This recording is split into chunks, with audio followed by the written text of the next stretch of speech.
Good day everyone, it's Caitlin, and today we are making 19 teens infant wrappers, sort of based off an original I ended up buying. Hello and welcome. So let's cut some 19 teens little wrappers today. Although I've been finding them online lately, but called kimonos, but all the period references I have say that they're called wrappers. So that's what we're gonna call them.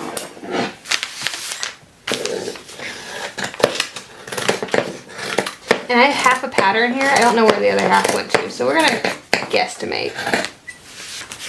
I'm cutting two at one time to save time. So I have a solid blue and then I have a plaid pink.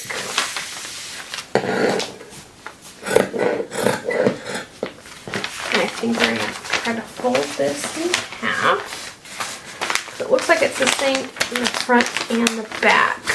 It's going to have to be a little bit shorter apparently, because the fabric I thought was going to be long enough isn't. But I'll fix that in just a second. Oops. Concerned about that neckline. I don't like the look of it. I think it's going to need to be a little bit carved out towards the front.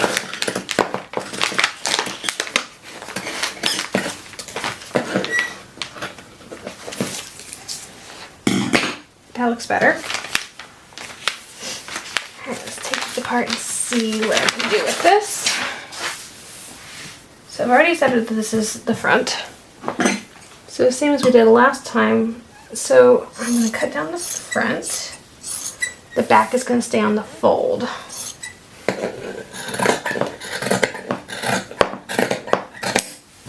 First things first, this is a very easy thing to make from what I'm looking online. I'm just going to take, actually it might be easier to go ahead and finish these edge off first. There's also ways to do it. I've seen several originals that are, I guess, holes poked into the flannel with a very tiny crochet hook, and you just crochet across the edge. And then I've also seen some bound with ribbon. I think we're going to do the ribbon binding on these, and then later down the road when we make toddler-sized ones, we'll do the crochet on those, just so we can have a difference. But I want to do both of these the same to make it easier for me this time around. So let's go ahead and bind the sleeves with ribbon, because once this goes in like that, that's going to be a very tiny hole to sew across. So let's go ahead and finish that now. Alright, so here's the sleeve edge of the pink one. And I'm just going to bind it in white ribbon. I thought about dyeing it, and I thought, you know what, the white looks really good on there. So we're just going to do this. Fold it in half so it's now 1/2 inch.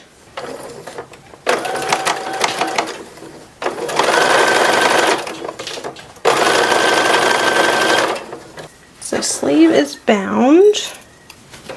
Now we're going to sew the side seam. Oops.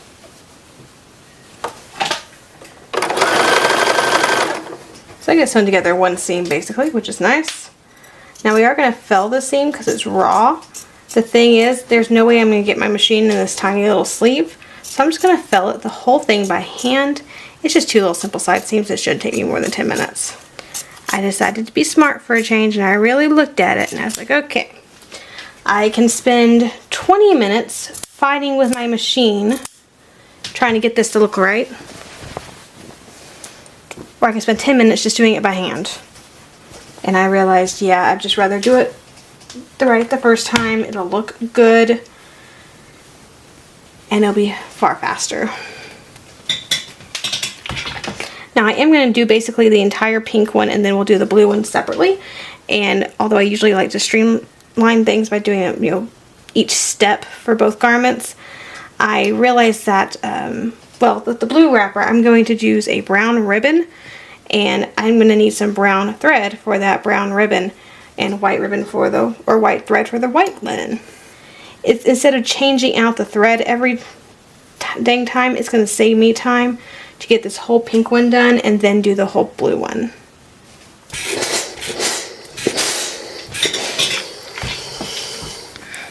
Alright, so this is the felling part. Pretty simple. I've felled lots and lots of 19th century things, so it's the same thing. And you could absolutely do this by machine. It's just this tiny little arms. I cannot get a machine fit through there. That would be just miserable trying, so by hand it is.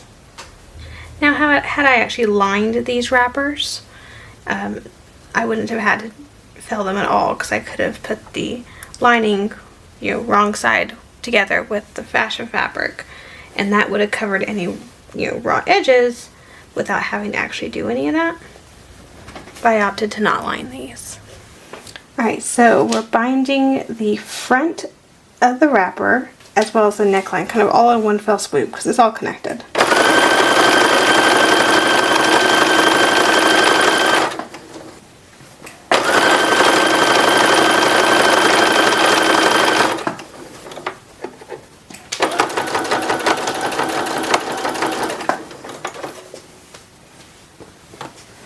Good news, it's only 2 corners per wrapper, and that's the hardest part. These might be the quickest projects we've made on the channel.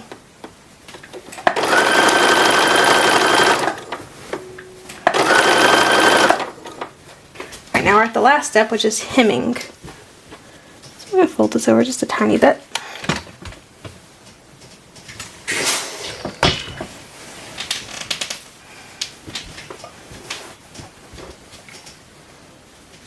Not too big of a hem. About 3/4 of an inch, I think. Yep, just about exact. Machine these back up for the final bit.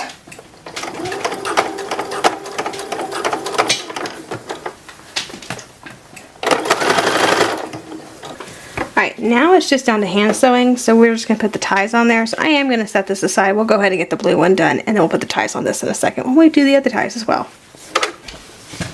Now we could do the same thing over again. And yes, this is the same brown ribbon that we used in the sack, which was also blue and brown. Alright, sewing on the sleeve edging first.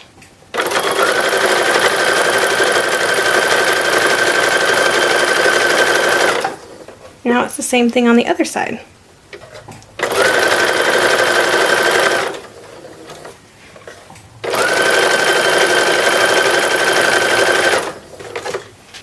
I think I'll use gray thread to actually do the felling since it'll mostly be shown on the blue, but we're going to sew this together with brown thread.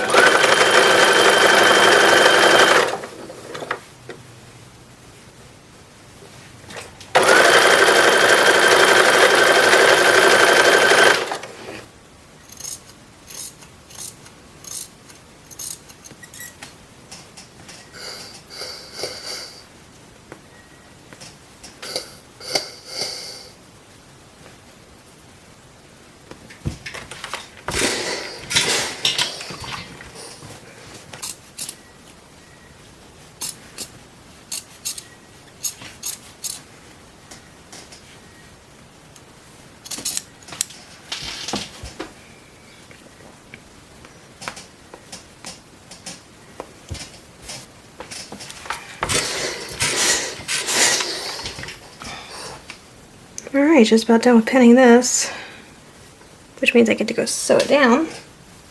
These are going to be absolutely adorable when they're done though. Alright, the felling. This is the hardest part, is getting into this tiny little sleeve. I probably should have cut the sleeve about an inch larger than it is, just for a little bit more ease, but I mean, it'll definitely fit a baby's arm. Maybe not a 9-month-old baby's arm, but it'll fit at least a 6 months for an average sized baby. I mean, I've also seen some very chunky babies, so you never know. But I think early next year we're going to do some toddler stuff. I got to remake all the 1930s stuff with infants, and then we have time after that. We'll do toddler stuff for the 1910s. Alright, binding the sides and neckline.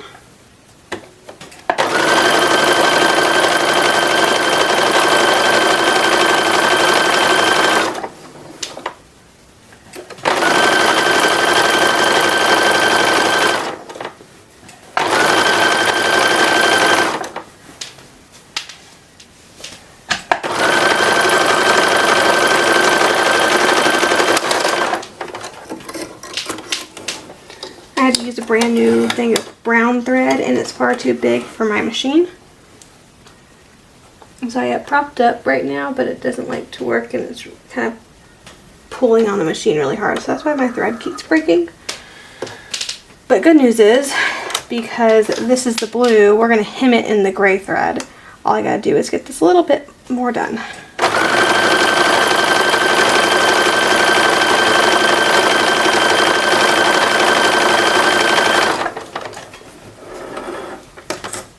Hemming.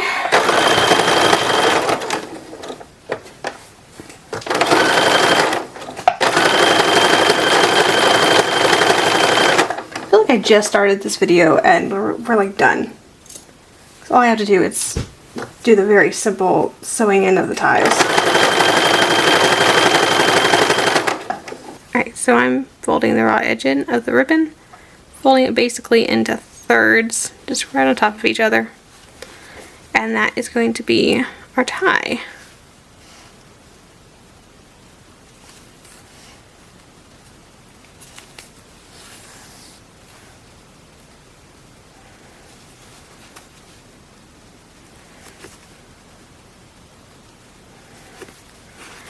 Pink one's done. So now we got the blue. I think I have a few spots where I need to cut off the excess thread from when my thread broke and I had to start a new one. I think I got the other one already though. Okay. Let's do the same thing. Fold into thirds. Fold, actually hang on. Fold that down first, then fold it in thirds. There we go.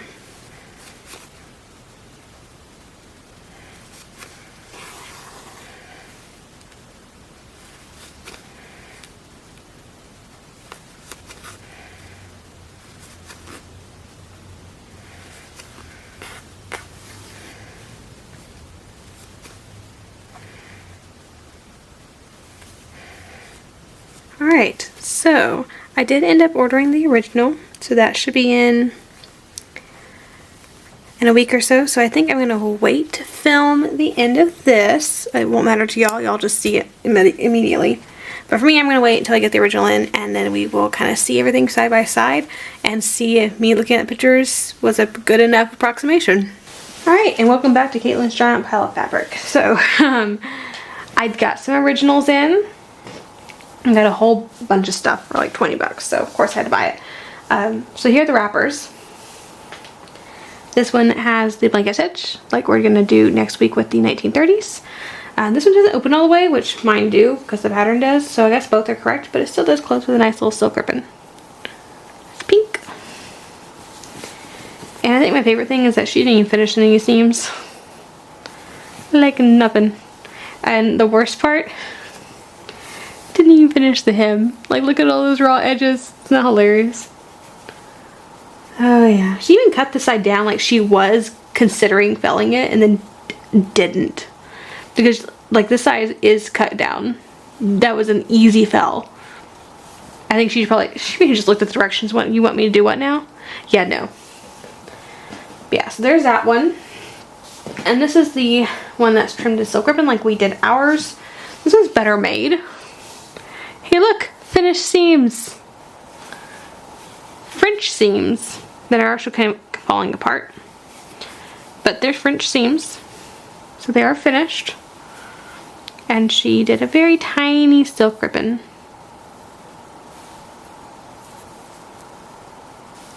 But I love that blue and pink combo. I think it's just adorable. So let's compare it to ours. They're a bit wrinkled. They've kind of been folded up. But it's a little bit bigger, but not bad. Obviously the ribbon's a little bit more of a focus point, whereas this one is just very, very tiny.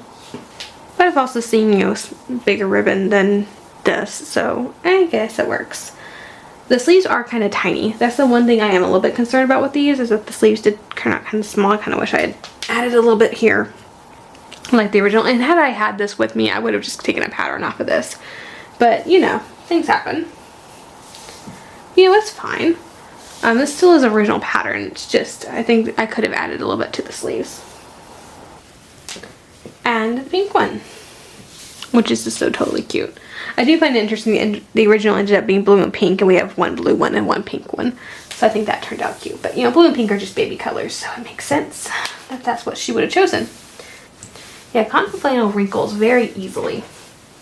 But overall, I think that's a pretty nice project. It was a very simple project when you consider making everything up. I kind of do wish I had those just, again, for the sleeve issue. And then also I could have figured out that I knew I could do French sleeves. I've done French sleeves before on this 20th century stuff. It is, I don't do a lot of 20th century stuff, so it didn't occur to me while I was making these that I didn't have to hand fell them. I could just have done a French seam. So I kind of do wish I had them with me, but you know, that's what a lot of people do. A lot of people don't even get to buy the originals. They are literally looking at pictures online and trying to figure out how things are made. And while these are made using historical techniques, like I can document felled seams, I can document the wider ribbon. Getting your hands on the original kind of sometimes will help you figure out things that were easier. Because like the pattern said to do felled seams. Clearly neither one of these women decided they were going to mess with all that. So there are other options. Even the patterns tell you something. Sometimes the people who were actually wearing and making these things had easier ways of handling problems that arose. And so getting your hands on originals is really where that helps. But I understand that most people can't do that. Fortunately, I have learned lately that 20th century baby stuff is really cheap. Like I can get whole lots of stuff from the 20s and the 40s for like 20 bucks. So yeah, I'm gonna grow my 20th century baby clothes collection, and a lot of them are in really good shape, and they're not even, some of them aren't even 100 years old yet. That they could potentially be used. Now this one obviously can't. It's in pretty poor condition. This one could probably withstand a little bit of wear, but not much. So I mean I have my own, so I'm not going to wear them or have a kid wear them, but there's a couple sacks or something that would totally be usable. Like we talked about the diaper covers, those are totally usable if I don't get mine done in time. It's not a big deal. But with all that being said, gotta love our little 20th century baby stuff. We're getting towards the end. I think wrappers are the very last thing that we're doing. So with that, we'll be done with infant stuff from at least birth to 6 months. For the 1910s and 20s, for the 1930s and 40s, we're going to have to do infant stuff next year a little bit. But it really does help cut down on what I need to do for the first little bit. And we really only do 2 20th century events a year. One 1940s and one 1910s. So it's really not something I need to focus on as much as I do the 19th century stuff, which we do all year round in various time periods very frequently. So, I mean, at least every other month I have a Pioneer Farms teaching class. And at least from September all the way through December, we have an event every single weekend, every year. And then late January through April was about every single weekend we do 19th century. So we do a lot of that, and that's what I really need to be focusing on. But because of the move, because of not having enough time, getting this out of the way was super helpful. Y'all still got content. It's stuff that I will need eventually. It's stuff that I'll probably still use eventually, and I'm learning a lot of good skills while doing it, so I'm happy with it. And it really doesn't require a lot of... And for a lot of these 20th century stuff, I can use them for modern day things as well. Like those sacks are perfectly good toddler and baby jackets. These wrappers will work as little, wraps. The blankets will work for modern wear. A lot of the stuff we can make use of in the modern day and therefore use it a little bit more. But thank you so much for joining me today as we made our 1910s little baby wrappers. If you enjoyed the video, please like and subscribe to the channel. Click that little bell notification so you're notified anytime I upload a new video. And as always, have a fantastic week, and I'll see you back here in the next video.